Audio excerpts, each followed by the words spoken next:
Para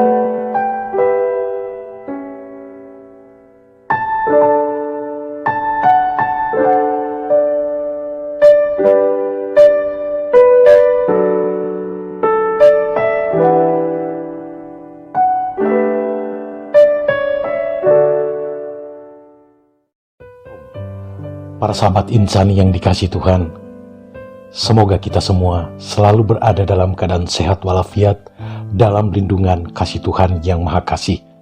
Hari ini, Rabu tanggal 21 Juli tahun 2021, kita berjumpa kembali dalam permenungan inspirasi Sabda Allah hari ini, Insani, bersama saya, Pastor Edi Octavianus Ganiu. Mari kita mengawali permenungan kita dengan doa. Dalam nama Bapa dan Putra dan Roh Kudus. Amin. Bapa yang Maha Kasih, terima kasih untuk anugerah yang senantiasa Kau hadirkan dalam kehidupan kami teristimewa saat ini. Engkau kembali mengundang kami untuk membaca dan merenungkan sabda-Mu. Bukalah hati kami dan tuntunlah dengan Roh Kudus-Mu, agar kami dapat membaca serta merenungkan sabda-Mu dengan baik seturut dengan kehendak-Mu, demi Yesus Kristus Tuhan dan Juru Selamat kami. Amin. Dalam nama Bapa dan Putra dan Roh Kudus. Amin. Para sahabat insani yang dikasihi Tuhan, mari kita membaca pendasaran dari permenungan kita hari ini, yakni dari Injil Matius pasal 13 ayat 1 sampai dengan 9. Pada hari itu keluarlah Yesus dari rumah itu dan duduk di tepi danau. Maka datanglah orang banyak berbondong-bondong lalu mengerumuni dia, sehingga ia naik ke perahu dan duduk di situ. Sedangkan orang banyak semuanya berdiri di pantai. Dan ia mengucapkan banyak hal dalam perumpamaan kepada mereka, katanya, adalah seorang penabur keluar untuk menabur. Pada waktu ia menabur, sebagian benih itu jatuh di pinggir jalan, lalu datanglah burung dan memakannya sampai habis. Sebagian jatuh di tanah yang berbatu-batu, yang tidak banyak tanahnya. Lalu benih itu pun segera tumbuh karena tanahnya tipis. Tetapi sesudah matahari terbit, layulah ia dan menjadi kering karena tidak berakar. Sebagian lagi jatuh di tanah di tengah semak duri. Lalu makin besarlah semak itu dan menghimpitnya sampai mati. Dan sebagian jatuh di tanah yang baik, lalu berbuah. Ada yang 100 kali lipat, ada yang 60 kali lipat, ada yang 30 kali lipat. Siapa bertelinga, hendaklah ia mendengar. Demikianlah sabda Tuhan. Para sahabat insani yang dikasihi Tuhan, hari ini perumpamaan yang disampaikan oleh Tuhan kita Yesus Kristus melalui Injil yang kita dengarkan tadi. Seorang penabur menaburkan benihnya dan benih itu jatuh di berbagai jenis tanah. Yang pertama, benih pertama itu jatuh di pinggir jalan. Artinya benih itu jatuh di tanah yang kering, yang keras dan tidak akan bertahan lama karena segera datang burung-burung dan memakannya sampai habis. Kemudian benih itu jatuh ke tanah yang kedua, yakni tanah yang berbatu-batu. Tidak banyak tanahnya. Benih itu memang akan tumbuh dikisahkan, namun akan cepat layu dan menjadi kering.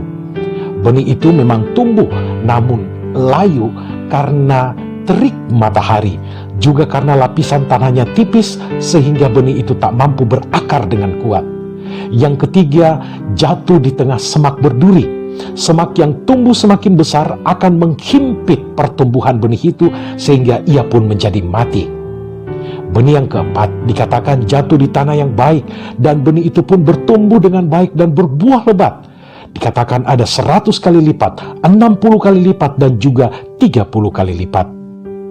Para sahabat insani yang dikasihi Tuhan, satu hal kiranya yang dapat kita renungkan dalam Injil hari ini adalah kemampuan untuk mendengarkan, menjadikan diri kita sebagai tanah yang baik di mana benih itu dapat bertumbuh dan menghasilkan buah. Tuhan kita sangat baik kepada kita. karena Ia menciptakan bagi kita aneka macam hal yang dapat membantu kita untuk dapat mendengarkan firman-Nya. Ia menciptakan kita dua telinga untuk mendengar dengan baik segala sesuatu yang ada di dalam kehidupan kita. Kita memang memiliki telinga sebagai anggota tubuh kita. Pikiran kita sendiri sebenarnya memiliki telinga, bahkan dikatakan hati kita pun sendiri memiliki telinga. Kita mendengarkan sabda Tuhan tidaklah cukup bahwa kita hanya sebatas mendengarkan sebagai bunyi atau arus ujaran yang menggetarkan telinga saja, sehingga kita dapat mendengar tetapi tidak memahami dan mengertinya. Tidaklah cukup kita mendengar dengan pikiran dan memahami makna kata-kata yang kita dengar dari ayat-ayat firman Tuhan, sabda Tuhan yang seringkali kita renungkan bersama-sama. Tetapi tentu saja sabda itu meresap di dalam hati kita dan berbuah dalam tindakan-tindakan yang konkret sebagai orang-orang beriman. Maka para sahabat insani yang dikasihi Tuhan, agar benih itu dapat bertumbuh dengan baik dan menghasilkan buah dalam tindakan yang konkret sehari-hari, maka kita diajak untuk mendengarkan firman tersebut bukan hanya dengan telinga saja, tetapi mendengarkan dengan hati kita.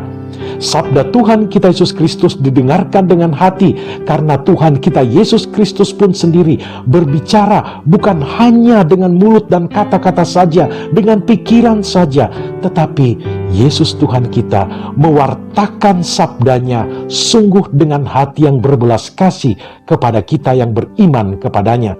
Di dalam hati kitalah Tuhan pun mau berbicara dan kita siap untuk mendengarkan.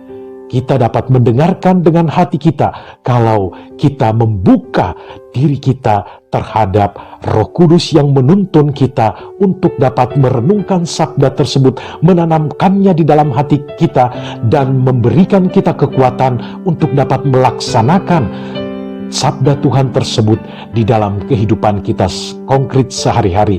Dengan demikian, benih atau sabda Tuhan yang ditanamkan di dalam hati kita akan berbuah, akan kita rawat dengan baik dengan hati kita, dan akan kita tuangkan dalam niat-niat kita yang luhur melalui tindakan-tindakan yang konkret untuk semakin menghasilkan buah-buah sabda Tuhan yang kita harapkan bersama-sama, tentu saja demi kebahagiaan hidup kita dan demi kebahagiaan iman kita. Roh Kudus membantu kita. Dalam nama Bapa dan Putra dan Roh Kudus. Amin. Terima kasih ya Tuhan untuk rahmat-Mu yang telah kami dengarkan dan renungkan bersama-sama. Buatlah sabda itu bertumbuh dengan baik di dalam hati kami, dan buatlah sabda itu menjadi niat-niat yang dapat kami gunakan dalam kehidupan kami sehari-hari untuk dapat menjalani kehidupan dan iman kami. Turunlah berkat Allah yang Maha Kuasa atas saudara-saudari sekalian, dalam nama Bapa dan Putra dan Roh Kudus. Amin. Terima kasih saudara-saudariku yang telah mendengarkan sabda Allah. Saya Pastor Marcel Rotandung mengucapkan berlimpah terima kasih kepada Pastor Edi Octavianus Kaniu. Semoga pastor bersama dengan segenap umat di paroki senantiasa diberkati Tuhan dalam setiap aktivitas dan pelayanannya. Amin.